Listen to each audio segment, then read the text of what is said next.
Next video tutorial में आज हम टॉपिक डिस्कस करेंगे स्ट्रिंग्स। जब भी हम अपने प्रोग्राम के साथ वर्क करते हैं, डिफरेंट तरह के प्रोग्राम सी लैंग्वेज के अंदर डेवलप करते हैं, तो हर बार आप अपने प्रोग्राम में डिफरेंट तरह के न्यूमेरिकल वैल्यूज़ के साथ वर्क नहीं करते हो। कभी कभी हमारे प्रोग्राम में इस तरह की रिक्वायरमेंट रहती है कि हमें अपने सी लैंग्वेज के प्रोग्राम के अंदर या किसी भी तरह के प्रोग्राम के अंदर डिफरेंट तरह के करेक्टर्स के साथ डील करना पड़ता है। तो अपने प्रोग्राम में करेक्टर्स को इनपुट करने के लिए या प्रोग्राम के थ्रू करेक्टर को आउटपुट करने के लिए हम डिफरेंट तरह के करेक्टर डेटा टाइप्स का यूज़ करते हैं, करेक्टर वेरिएबल्स का यूज़ किया जाता है। अब इसमें हमारे पास जो फर्स्ट वन आता है that means your character constant.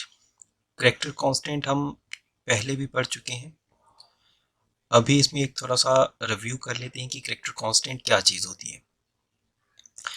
Character constant आपके किसी तरह की सिंगल करेक्टर्स वैल्यूज़ को स्टोर करने के लिए यूज़ किए जाते हैं। इसमें आपके पास जो सिंगल करेक्टर रहता है that can be an alphabet, digit और a special symbol which is enclosed in a single inverted commas. अब यहाँ पे हमारे पास जो करेक्टर्स होते हैं that can be a single inverted commas, हम इस तरह से ए लिख सकते हैं, हम यहाँ पे किसी तरह का स्पेशल करेक्टर लिख सकते हैं या आप किसी तरह की डिजिट्स को इंसर्ट कर सकते हैं। हमारे पास जो डिफरेंट तरह के करेक्टर कांस्टेंट्स होते हैं उन सभी की किसी तरह की कोई इंटीजर वैल्यूज रहती है जो डिटरमाइन की जाती है आपके एस्काई करेक्टर सेट के थ्रू। हमारे पास जितने भी सी लैंग्वेज के अंदर डिफरेंट तरह के आप करेक्टर यूज़ करते हैं, चाहे आप अल्फ़ाबेट यूज़ कर रहे हो, चाहे आप स्पेशल सिंबल यूज़ कर रहे हो या आप किसी तरह की डिजिट्स यूज़ कर रहे हो, हर एक के लिए हमारे एस्काई करेक्टर सेट के अंदर एक स्पेसिफिक इंटीजर वैल्यू डिफाइन की गई है। जब भी हम अपने प्रोग्राम में करेक्टर कांस्टेंट का यूज़ करते हैं तो हमारा जो प्रोग्राम होता है, हमारा जो लैंग्वेज होती है, सी लैंग्वेज होती है, इसमें हर एक करेक्टर कांस्टेंट के लिए डिफरेंट तरह के एस्काई करेक्टर सेट से इंटीजर वैल्यू का यूज़ किया जाता है, जिसकी वजह से हम अपने करेक्टर्स के ऊपर अलग अलग तरह के ऑपरेशंस परफॉर्म कर सकते हैं। हमारे प्रोग्राम के अंदर करेक्टर कांस्टेंट को यूज़ करने के लिए हम जो वेरिएबल डिफाइन करते हैं उसका हमारे पास जो डेटा टाइप रहता है दैट वन इज योर कैर। जैसा एग्जांपल के तौर पे यहाँ पे लिखा गया है दैट वन, यहाँ पे हम एक ch नाम का वेरिएबल डिफाइन कर रहे हैं that one is of character data type और इसके अंदर अपनी किसी तरह की करेक्टर वैल्यू को असाइन किया जा रहा है। तो जब भी हम करेक्टर कांस्टेंट यूज़ करते हैं जहाँ पे आपको एक सिंगल करेक्टर स्टोर करते हैं तो उसके लिए हम हमेशा जो भी करेक्टर असाइन करेंगे उसको आप हमेशा सिंगल इन्वर्टेड कॉमास के बीच में राइट करते हो। एक प्रोग्राम के तौर के इसको देख लेते हैं। जैसे यहाँ पे हम एक प्रोग्राम बना लेते हैं दैट वन इज इंट। अब यहाँ पे हम एक वेरिएबल ले लेते हैं दैट वन इज ch। हमने एक ch पे सॉरी इंट नहीं होगा ये कैर टाइप। अब इसमें हम एक मैसेज ले लेते हैं जैसे printf enter a character then scanf। अब यहाँ पे हम जो डेटा टाइप ले रहे हैं that one is character data type, तो यहाँ पे आपका जो टाइप स्पेसिफाई रहेगा that one is %c comma and address of ch। जहाँ पे आप वैल्यू को स्टोर कर रहे हो वो उसके लिए हम एड्रेस लेंगे। अब इसको हम फिर से प्रिंट कर लेते हैं printf एंड हम इसी करेक्टर की वैल्यू को प्रिंट कर लेंगे फिर से type specified is your c then ch variable. अब इसको कंपाइल एंड रन कर लेते हैं इस तरह से। अब यहाँ पे हम किसी भी तरह का एक करेक्टर इंसर्ट कर सकते हैं, जैसे हम a प्रिंट करेंगे देन 1, तो आपका जो प्रिंट है दैट वन इज a हो गया।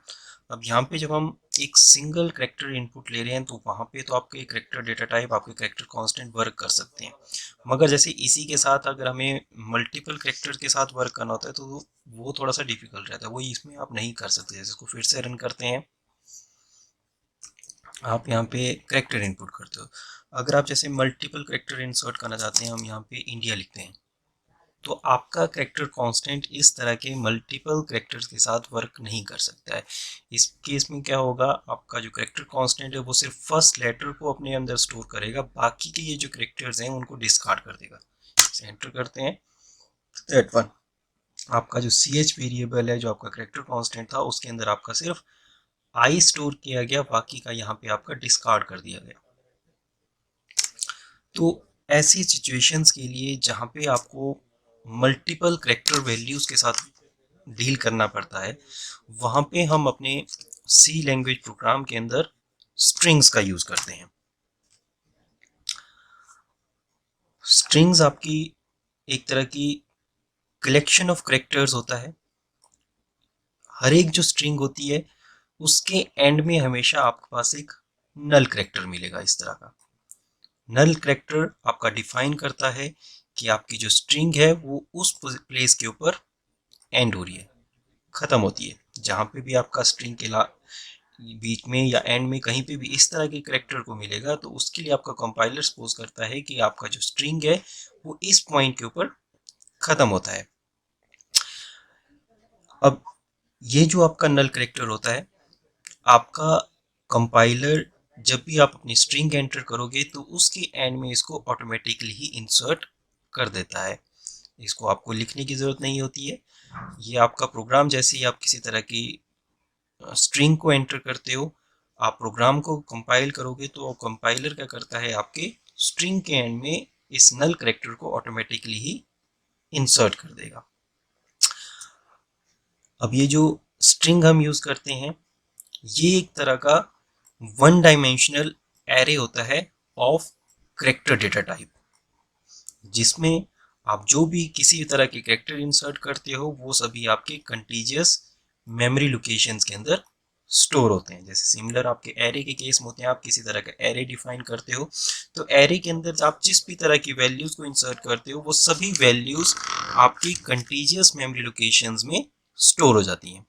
तो सिमिलरली हमारा जो एक स्ट्रिंग होता है ये भी एक तरह का एरे ही होता है। ये एरे का ही एक पार्ट इसको कहा जा सकता है, जो आपके किस भी तरह के आप कैरेक्टर इंसर्ट करोगे उसको similar to array contiguous memory locations में सेव कर देता है।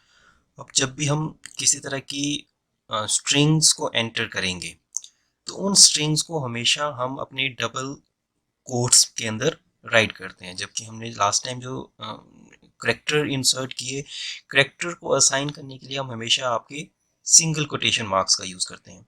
मगर जब हम किसी तरह की स्ट्रिंग्स के साथ वर्क करेंगे तो स्ट्रिंग के लिए हम हमेशा डबल कोट्स का यूज़ करते हैं। फॉर एग्जांपल जैसे हम यहाँ पे सी लैंग्वेज, ये आपका एक पूरा स्ट्रिंग है जिसमें आपके पास मल्टीपल करेक्टर्स हैं, तो इन मल्टीपल करेक्टर्स को लिखने के लिए हम हमेशा डबल कोट्स का यूज़ करेंगे।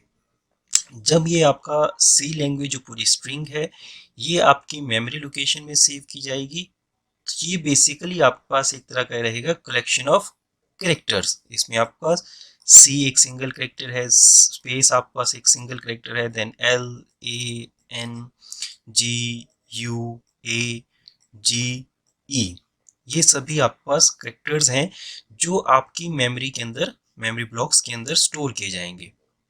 हर एक करेक्टर के लिए आपका एक मेमोरी ब्लॉक रहेगा और इस करेक्टर स्ट्रिंग के लास्ट में आपके पास यहाँ पे नल करेक्टर होएगा, जो यहाँ पे डिफाइन करता है कि आपका जो स्ट्रिंग है वो इस पॉइंट के ऊपर खत्म होता है, एंड होता है।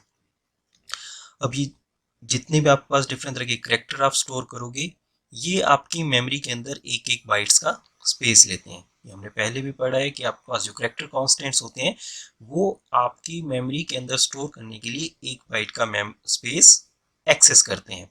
तो जब भी आप किसी तरह की स्ट्रिंग अपने मेमोरी के अंदर स्टोर करोगे तो हर एक करेक्टर के लिए, स्ट्रिंग के अंदर जितने करेक्टर होते हैं हर एक करेक्टर के लिए आपके पास एक बाइट का स्पेस रहेगा। एक बाइट सी के लिए है, एक बाइट आपका स्पेस के लिए है, एक बाइट आपका एल के लिए, एक बाइट आपका ए के लिए, एक बाइट आपका एन के लिए। इसी तरह से आपका एक एक byte G U A G E, and last में एक बाइट आपका यह रहेगा नल कैरेक्टर्स के लिए। चाहे आप अपने प्रोग्राम के अंदर सिर्फ सी लैंग्वेज लिख रहे हो, अब सी लैंग्वेज के केस में आपके पास 10 करेक्टर्स हैं, सी स्पेस और लैंग्वेज, इन पूरे को मिला के आपके पास 10 करेक्टर्स हैं, तो मतलब सी लैंग्वेज आपका 10 बाइट्स ऑफ स्पेस लेगा। मगर जब इसको स्टोर किया जा रहा है तो इसमें आपके पास 10 बाइट्स प्लस 1 बाइट आपका नल करेक्टर के लिए यूज़ किया जाए। तो बेसिकली आपका जो सी लैंग्वेज है ये आपकी कंप्यूटर की मेमोरी में स्टोरेज के लिए अपने पास 11 बाइट्स का स्पेस एक्सेस करेगा। नेक्स्ट वन आपका डिफाइनिंग अ स्ट्रिंग वेरिएबल। जब भी हम अपने प्रोग्राम के अंदर किसी तरह का वेरिएबल यूज़ करते हैं तो बिफोर यूजिंग दैट वेरिएबल हमें उस वेरिएबल को पहले डिफाइन करने की ज़रूरत होती है।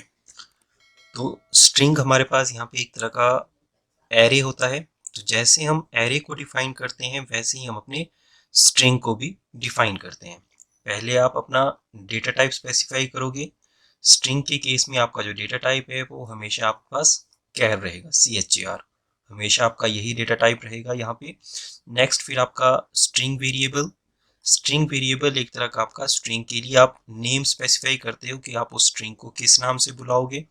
फिर आप अपने स्क्वायर ब्रैकेट्स के बीच में यहाँ पे साइज लिखते हो, जैसे आप एरे के लिए एरे में आप कितने एलिमेंट्स स्टोर करने जा रहे हो तो उनके हिसाब से आप वहाँ पे अपना साइज स्पेसिफाई करते हो।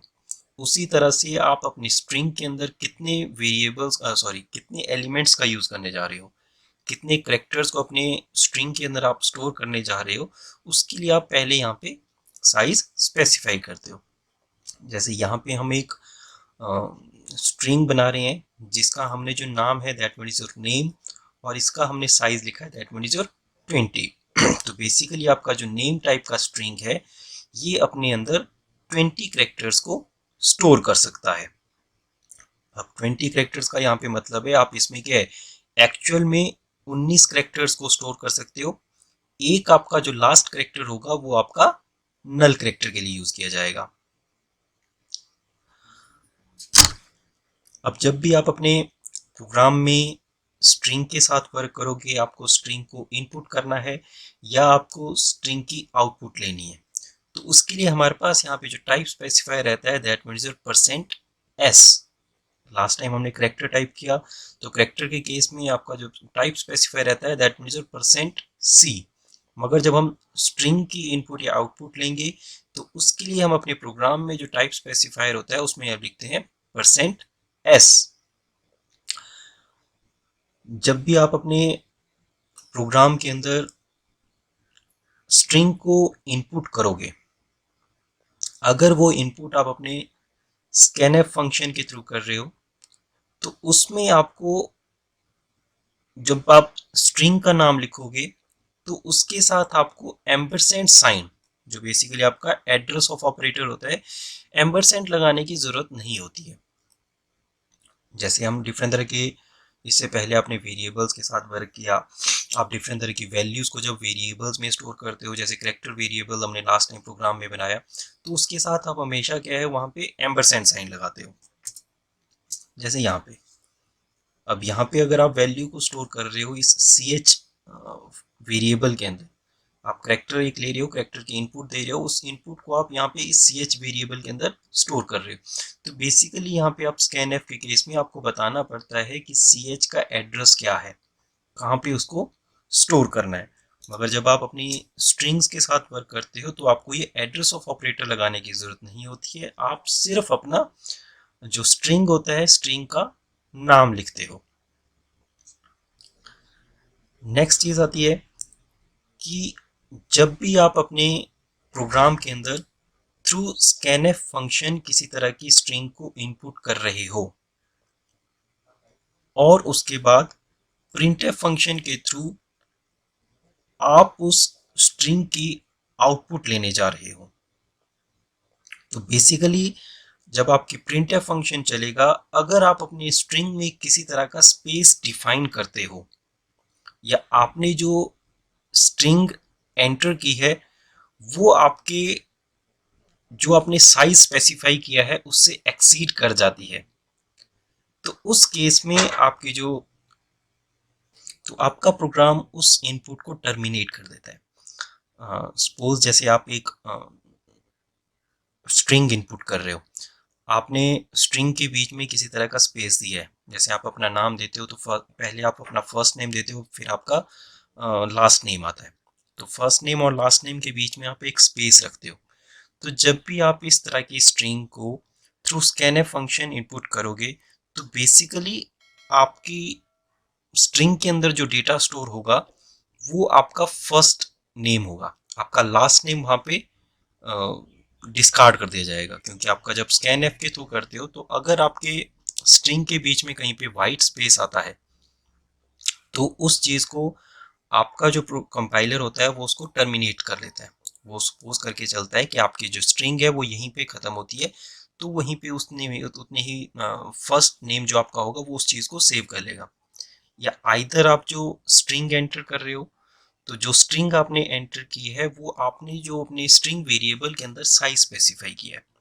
जैसे हम यहाँ पे जो साइज स्पेसिफाई करते हैं वो आप 5 स्पेसिफाई करते हो, तो मतलब वहाँ पे आपका जो स्ट्रिंग वेरिएबल है उसके अंदर आप सिर्फ 5 कैरेक्टर को स्टोर कर सकते हो।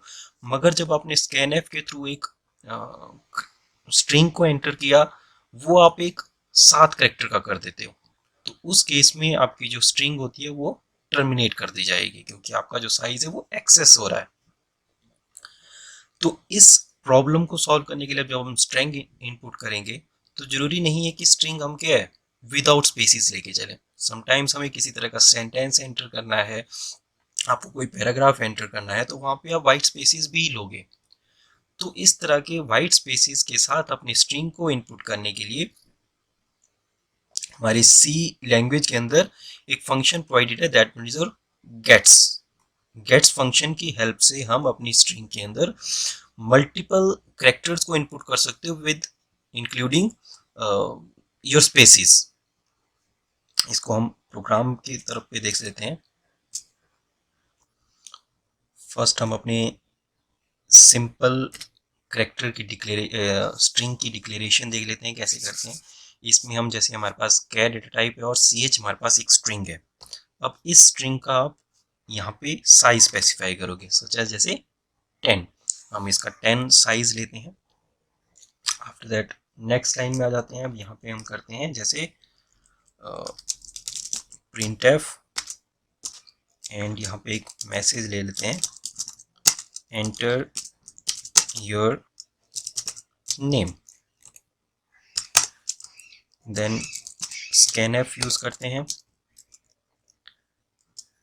अब यहाँ पे हम %s लिखेंगे, आपका टाइप स्पेसिफायर %s रहेगा, और यहाँ पे आप लिखोगे अब ch। अब यहाँ पे हम क्या है अपना एड्रेस ऑफ ऑपरेटर नहीं लोगे, एंड साइन हम एम्परसेंड साइन हम यहाँ पे यूज नहीं करेंगे। हम सिर्फ यहाँ पे अपने जो आपका स्ट्रिंग है आप उसका नेम लिखते हो। नेक्स्ट printf, यहाँ पे your name is, again type specifier %s, comma. अब यहाँ पे हम फिर से लिखेंगे अपना स्ट्रिंग का नाम। इसको हम अपना कंपाइल करके देखते हैं। जैसे यहाँ पे हम अपना नाम लिख लेते हैं। मैं यहाँ पे एंटर करता हूँ अपना नेम निशांत। ठीक है, तो बेसिकली जब ये आपके मेमोरी के अंदर स्टोर होगा, तो जब आपका ch स्ट्रिंग को आप डिक्लेयर कर रहे हो, तो यहाँ पे आपका कंपाइलर ch स्ट्रिंग के लिए 10 मेमोरी लोकेशंस को सेव कर लेगा, मतलब यहाँ पे 10 बाइट्स का स्पेस देगा। जब आपका फिर नेक्स्ट थी, यहाँ पे आपने अपनी स्ट्रिंग इनपुट किया। स्ट्रिंग इनपुट में आपने अपना पूरा नाम लिया। आफ्टर दैट आपका निशांत सेव हो गया। अगर आप यहाँ पे आप अपना जो नेम एंटर करते हो इसको विद स्पेसिस लेके चलते हो, फिर से रन करता हूँ एंड अब मैं यहाँ पे अपना नेम एंटर करता हूँ विद स्पेसिस, जहाँ पे मैं अपने फर्स्ट नेम और लास्ट नेम दोनों लिखता हूँ। एंड अब यहाँ पे मैं जो नेम एंटर कर रहा हूँ, जो स्ट्रिंग एंटर कर रहा हूँ, दैट मीन्स निशांत शर्मा, जहाँ पे मैंने स्पेस भी लिया है। मगर जब बाय प्रिंट एफ फंक्शन आप इस स्ट्रिंग की आउटपुट स्क्रीन के ऊपर लेना चाहोगे तो वहाँ पे आपको सिर्फ ये निशान दिखाई देगा, बाकी स्पेस से एक्स्ट्रा जो आपका बचता है ये सभी डिस्कार्ड हो जाएगा। जैसे मैं यहाँ पे एंटर करता हूँ तो यहाँ पे जब आपका प्रिंट एफ फंक्शन चला तो your name is Nishant, string में सिर्फ निशांत स्टोर हुआ, आपके स्पेस के बाद का जो करेक्टर था उस चीज़ को डिस्कार्ड कर दिया गया। ये दो रीज़न से हुआ, एक तो इसका जो साइज़ है वो आपका ग्रेटर है, दूसरा आपने यहाँ पे स्पेस लिया है। दोनों केसेस में आपका जो प्रोग्राम होता है, जो कंपाइलर होता है, वो आपके वाइट स्पेसिस से आगे वाली चीज़ को अगर आपने स्कैन एफ्स के थ्रू एंटर किया है तो उसको डिस्कार्ड कर देता है। तो इस सिचुएशन के लिए फिर हम यूज़ करते हैं आपका गेट्स फंक्शन। तो उस केस में हम यहाँ पे अपनी जो स्कैन एफ वाली लाइन है इसको हम रिप्लेस कर देते हैं आपके गेट्स से, गेट्स, एंड यहाँ पे आप दोगे अपना स्ट्रिंग का नेम। हम इसको कर लेते हैं कंपाइल।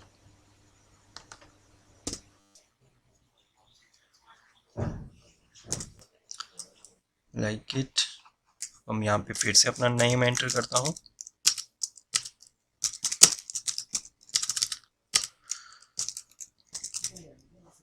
एंटर। तो आप देखोगे आपका जो नाम आपने एंटर किया वो आपकी स्ट्रिंग के अंदर आपने विद स्पेसिस लेके किया। जब आप इसकी आउटपुट ले रहे हो स्ट्रिंग के अंदर तो आपने पूरा विद स्पेसिस आपका नेम आउटपुट होता है। तो इस तरह से आप अगर मल्टीपल कैरेक्टर के आउटपुट लेना चाहते हो विद स्पेसिस तो वहां पे हम यूज करते हैं आपका गेट्स फंक्शन।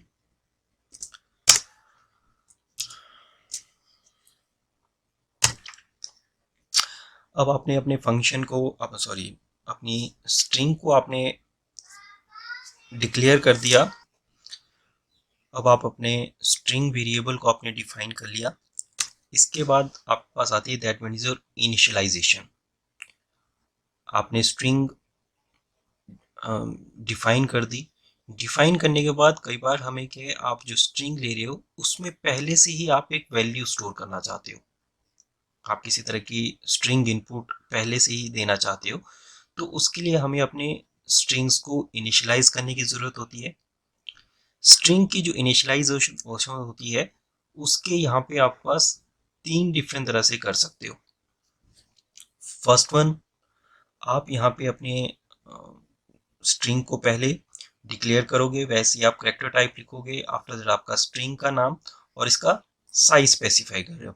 आफ्टर दैट आप असाइनमेंट ऑपरेटर और उसके बाद आपकी डबल कोटेशन मार्क में आपकी स्ट्रिंग इनपुट कर देते हो। जब भी आप इस तरह से करोगे तो जब आपका प्रोग्राम इस लाइन को एग्जीक्यूट करेगा तो वो बेसिकली आपके प्रोग्राम के अंदर जैसे यहाँ पे हमने जो साइज है दैट मीन्स 6, ये क्या करेगा, 6 मेमोरी ब्लॉक्स को यहाँ पे रिजर्व कर लेगा आपकी ए स्ट्रिंग के लिए। और आपके जो करेक्टर आप यहाँ पे इंसर्ट कर रहे हो उसको हर एक ब्लॉक के अंदर स्टोर करेगा। जैसे यहाँ पे आपका जो करेक्टर है दैट मीन्स इंडिया, INDIA, आपने सिर्फ इतना एंटर किया है, इनिशियलाइज इतनी वैल्यू की है, वो आपके ब्लॉक्स में स्टोर हो जाएगा। और लास्ट में आपका जो कंपाइलर है ऑटोमेटिकली यहाँ पे आपका नल करेक्टर इंसर्ट कर देगा। सेकंड आपका जो मेथड होता है वो यहाँ पे आप पहले अपनी स्ट्रिंग डिक्लेयर कर रहे हो, कैर ए स्ट्रिंग, इसका साइज स्पेसिफाई किया, फिर आप करली ब्रेसेस में जैसे हम एरेज के केस में अलग अलग वैल्यूज इंसर्ट करते हैं वैसे ही आप यहाँ पे अपनी करली ब्रेसेस के बीच में डिफरेंट तरह के करेक्टर्स को इंसर्ट करते हो। और हर एक करेक्टर को इंसर्ट करने के लिए आप उसको सिंगल कोटेशन मार्क में लिखोगे और उनको सेपरेट करोगे with the help of comma operator. मगर जब आप इस तरह से अपनी स्ट्रिंग को एंटर करोगे तो आपको एंड में हमेशा नल करेक्टर खुद स्पेसिफाई करना पड़ेगा। ये इसमें नेसेसिटी है कि आपको जो नल करेक्टर है वो आपको इस तरह की इनिशियलाइजेशन के केस में नल करेक्टर आपको खुद लिखना पड़ता है, जिससे आपके कंपाइलर को पता चल सके आपकी जो स्ट्रिंग है वो कहाँ पे एंड होती है।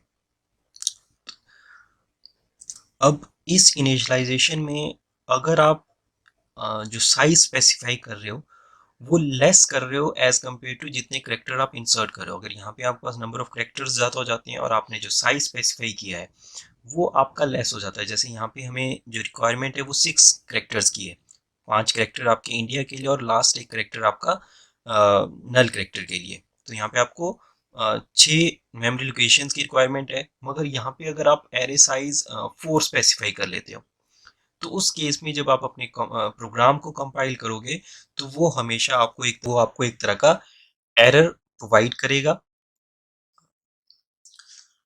अब तीसरा मेथड जो हमारे पास यहाँ पे अपने स्ट्रिंग की इनिशियलाइजेशन के लिए है, वो कुछ इस तरह से आप डेटा टाइप कैर स्पेसिफाई करोगे, फिर आपका स्ट्रिंग का नेम, और आपका जो के ब्रैकेट्स के बीच में आप साइज स्पेसिफाई करते हो, आप इसको ब्लैंक रहने दोगे, इसको आप ब्लैंक छोड़ोगे, देन असाइनमेंट, और यहाँ पे डबल इन्वर्टेड कॉमास के बीच में आप अपनी स्ट्रिंग एंटर करोगे।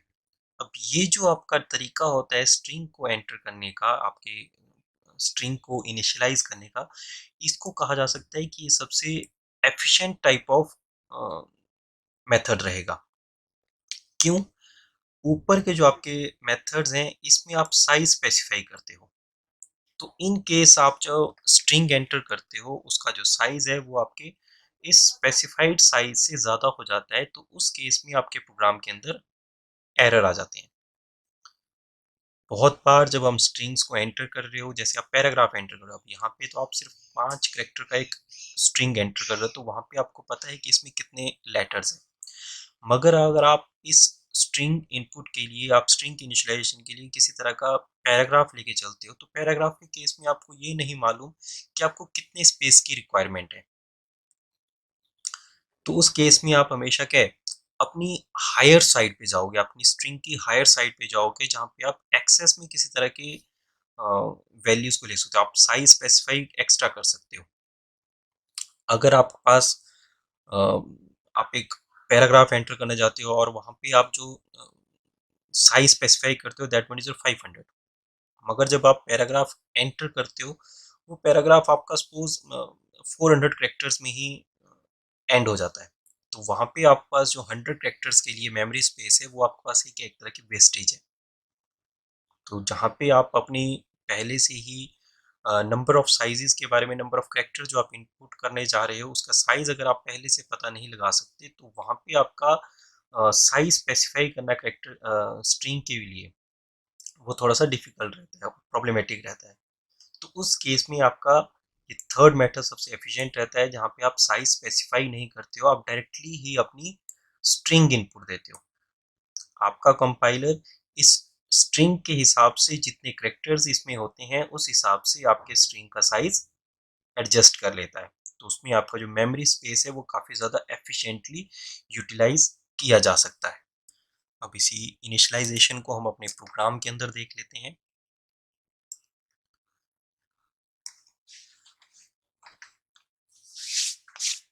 सपोज यहाँ पे हम एक कैर स्ट्रिंग 1, और इसमें आप इंसर्ट करते हो, सॉरी, असाइन,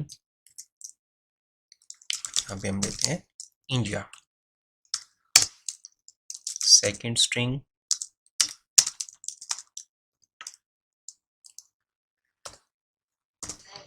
अब इसका हम साइज यहाँ पे स्पेसिफाई कर लेते हैं, सपोज जैसे 7, असाइन, डबल इन्वर्टेड कॉमास के बीच में फिर से इंडिया।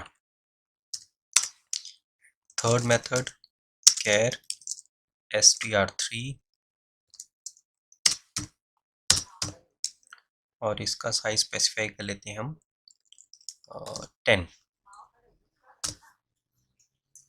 देन असाइन, अब इसको हम यहाँ पे कर्ली ब्रेसेस में करेंगे,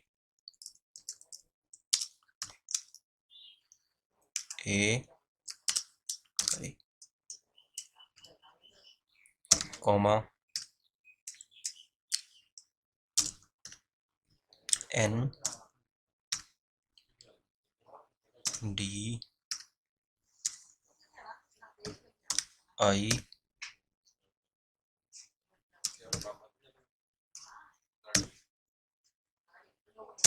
एंड लास्ट में हम यहाँ पे नल कैरेक्टर लेंगे टर्मिनेशन के लिए, दैट वन। अब हम इसकी आउटपुट ले लेते हैं, printf statement,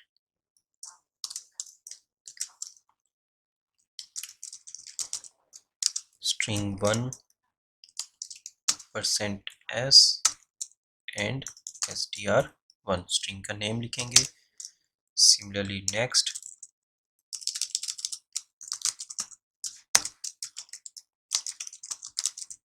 string2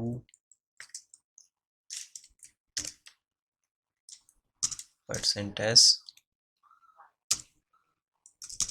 str2 then printf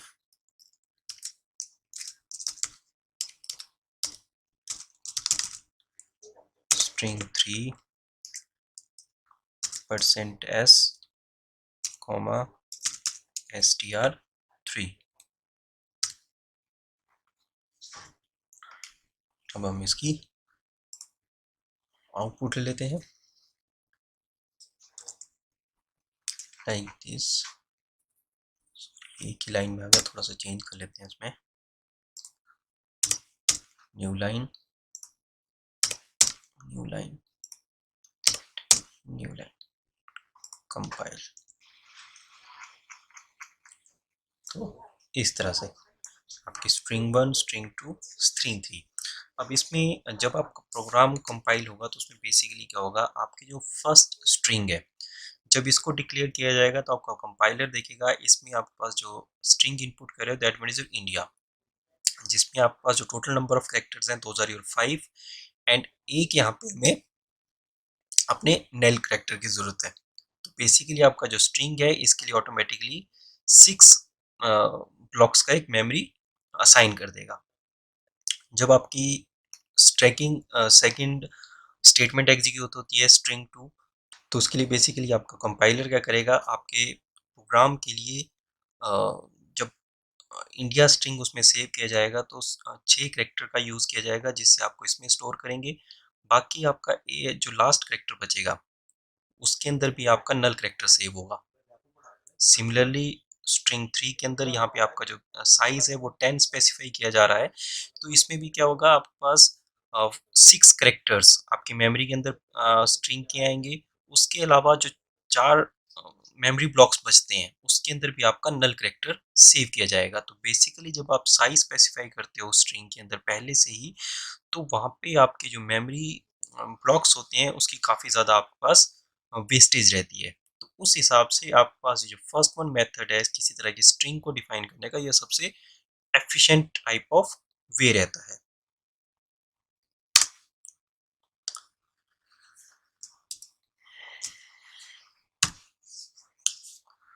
अब नेक्स्ट चीज आती है आपके पास यहाँ पे ट्रेवर्सिंग ऑफ स्ट्रिंग्स। ट्रेवर्सिंग एक तरह का आपका ऑपरेशन होता है। सर्टेन टाइम्स पे हमें अपनी स्ट्रिंग्स को स्ट्रिंग के अंदर आप जिस तरह के करेक्टर को स्टोर करते हो वहाँ पे हमें हर एक इंडिविजुअल करेक्टर को हैंडल करने की ज़रूरत होती है। तो ऐसा ऑपरेशन जिसमें हम अपने स्ट्रिंग के इंडिविजुअल करेक्टर्स को वन बाय वन हैंडल कर रहे हैं, उस ऑपरेशन को कहा जाता है आपका ट्रेवर्सिंग ऑफ स्ट्रिंग। जहाँ पे भी आप ट्रेवर्सिंग करते हो उसके लिए हम अपने स्ट्रिंग के लिए, अपने प्रोग्राम के लिए डिफरेंट तरह के लूप्स का यूज़ करते हैं। सबसे कॉमनली हम यहाँ पे जो लूप यूज़ करते हैं दैट मीन्स फॉर लूप, क्योंकि वो सबसे इजी टू हैंडल रहती है। अब जब भी हम ट्रेवर्सिंग करते हैं तो उसके पीछे आप जो लॉजिक इसमें यूज़ करोगे वो है आपका नल कैरेक्टर। क्योंकि जैसे हमें मालूम है कि जब भी आप स्ट्रिंग अपनी सेव करते हो अपने कंपाइलर के, अपने प्रोग्राम के अंदर, तो आपके हर एक स्ट्रिंग के एंड में आप हमेशा क्या है, एक नल कैरेक्टर स्टोर करते हो। तो जब भी हम अपनी लूप्स का यूज़ करेंगे तो वहाँ पे हम इसी नल कैरेक्टर का यूज़ करते हैं अपनी लूप को, अपने ट्रैवर्सिंग के प्रोग्राम को टर्मिनेट करने के लिए, कि हमें हर एक कैरेक्टर को तब तक एक्सेस करते रहना है जब तक आप क्या है, आपके इस नल कैरेक्टर पे ना पहुंच जाओ। जैसे ही आपके प्रोग्राम में नल कैरेक्टर फाइंड आउट हो जाता है, आपकी जो लूप है वहीं पे टर्मिनेट कर लेती है। अब इसको हम एज अ प्रोग्राम देख लेते हैं।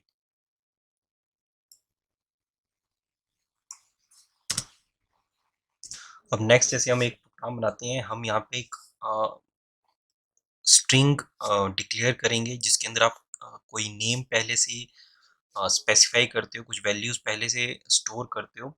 आफ्टर दैट हमने जो स्ट्रिंग एंटर की है उसके वन बाय वन कैरेक्टर को आउटपुट करना है स्ट्रिंग आपकी स्क्रीन के ऊपर। तो उसके लिए जैसे हम एक स्ट्रिंग डिक्लेयर करते हैं char देन str। अब इसको हम एक साइज स्पेसिफाई कर लेते हैं 10। अच्छा सॉरी, इसके अंदर आप वैल्यू भी असाइन कर लेते हो किसी तरह की। जैसे मैं यहाँ पे अपना नेम एंटर कर लेता हूँ।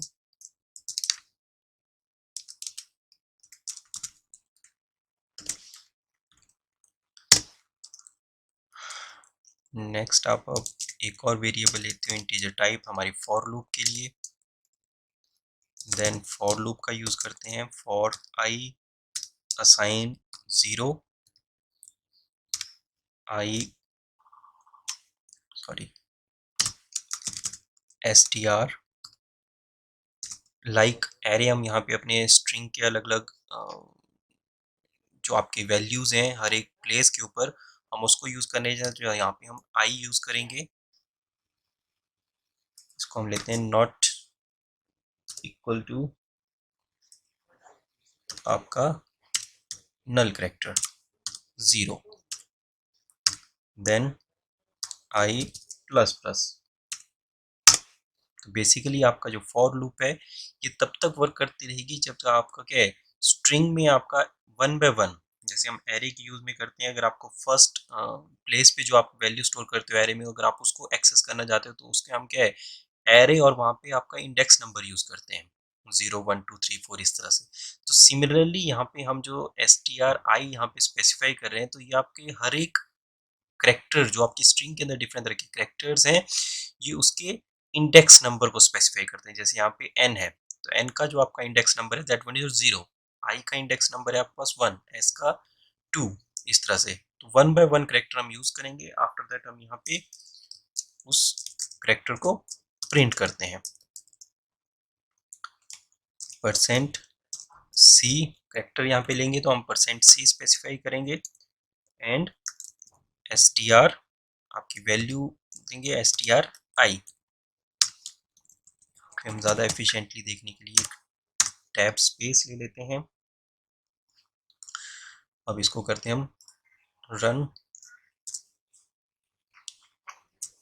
तो इस तरह से आपने जो स्ट्रिंग इनपुट की दैट मीन जो निशान जिसमें आप किसी भी तरह का स्पेस नहीं ले रहे हो, मगर जब हम with the help of for loop आपके हर एक करेक्टर को यूज कर रहे हो, आप एक एरे की तरह अपने हर एक करेक्टर को आपके स्ट्रिंग से एक्सट्रैक्ट कर रहे हो और उसको आप प्रिंट कर रहे हो। तो वहाँ पे आपके पास फर्स्ट फॉर लूप चली, आई की वैल्यू 0 इनिशियलाइज की गई, आपकी जो स्ट्रिंग है उसकी जो कंडीशन है उसको चेक किया गया कि स्ट्रिंग 0 str 0 पे आपका जो एलिमेंट स्टोर है वो आपके नल करेक्टर के बराबर है या नहीं। अगर नहीं होता है तो आपकी जो कंडीशन है वो सेटिस्फाई होती है और आपकी जो प्रिंटफ स्टेटमेंट है वो रन करेगी। फिर आपकी आई की वैल्यू इंक्रीमेंट होती है str1। str1 में आपके पास जो करेक्टर स्टोर है दैट वन इज आई, ये फिर से आपका नल करेक्टर के इक्वल नहीं है, फिर से आपकी चलेगी इस तरह से एंड पे पहुंच जाएगी। और एंड में आपका जो स्ट्रिंग स्टोर है इसके लास्ट में जब आपकी आई की वैल्यू यहाँ पे इंक्रीमेंट करेगी, लास्ट में जब आपका स्ट्रिंग जो वेरिएबल होगा जो आपका स्ट्रिंग के अंदर आपने करेक्टर कांस्टेंट स्टोर किया जब इक्वल टू नल करेक्टर इस पे पहुंच जाएगा, ये आपकी कंडीशन फॉल्स हो जाएगी तो आपकी फॉर लूप वहीं पे टर्मिनेट कर जाएगी। तो इस तरह से हम अपने डिफरेंट तरह के जो करेक्टर्स होते हैं उनको ऑपरेट कर सकते हो वन बाय वन अपने प्रोग्राम के अंदर। अब इसी तरह से हम एक और प्रोग्राम डिज़ाइन कर लेते हैं कि हम एक कोई नेम है उसको यूज़र के थ्रू आप इनपुट लेते हो और उसमें हमें फाइंड आउट करना है कि कितने नंबर ऑफ करेक्टर्स आपने इंसर्ट किए हैं। उसके लिए ले लेते हैं हम यहाँ पे इंट आई आपका फॉर लूप के लिए, then is your count, characters को काउंट करने के लिए इसकी वैल्यू हम पहले से ही 0 इनिशियलाइज कर लेते हैं। नेक्स्ट हम यहाँ पे अब एक स्ट्रिंग डिफाइन करते हैं ch और इसका हम जैसे स्पेस दे देते हैं 20। नेक्स्ट printf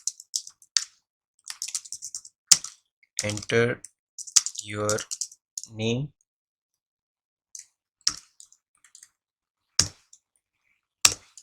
नेक्स्ट वन, अब हम यहाँ पे गेट्स लेते हैं, ch। नेक्स्ट वन, फिर हम यहाँ पे फॉर लूप का यूज करेंगे, for I assign 0, comma, sorry, semicolon, ch I not equal to null character I plus plus. Then यहाँ पे हम करेंगे count plus plus. Next printf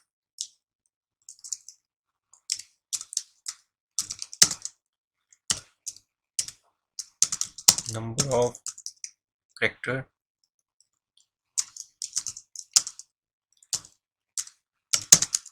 in the name are %d, comma, अब यहाँ पे आपकी जो काउंट की वैल्यू है हम उसको प्रिंट करेंगे। अब बेसिकली आपका काउंट तब तक करेगा जब तक आपकी ये वाली जो कंडीशन है ये सेटिस्फाई होती है। मतलब यहाँ पे आपका ch जो आपके पास स्ट्रिंग है, इसके 1 बाय 1 एक एक करेक्टर को एक्सेस किया जाएगा और उस करेक्टर को कंपेयर किया जाएगा कि वो करेक्टर आपका नल करेक्टर के इक्वल होता है या नहीं।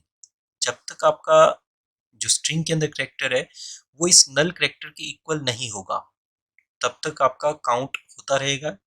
जैसे ही आपका जो स्ट्रिंग है उसमें आपका जो नंबर आपने सॉरी जो आपने करेक्टर इंसर्ट किया है, जैसे इस नल करेक्टर पे पहुंच जाएगा, आपकी स्ट्रिंग जहाँ पे खत्म हो जाएगी, आपकी ये कंडीशन फॉल्स हो जाती है, आपका काउंट वहीं पे स्टॉप कर जाएगा और उस वैल्यू को फिर आप यहाँ पे आउटपुट कर रहे हो। इसको रन करते हैं तो इस तरह से जैसे हम यहाँ पे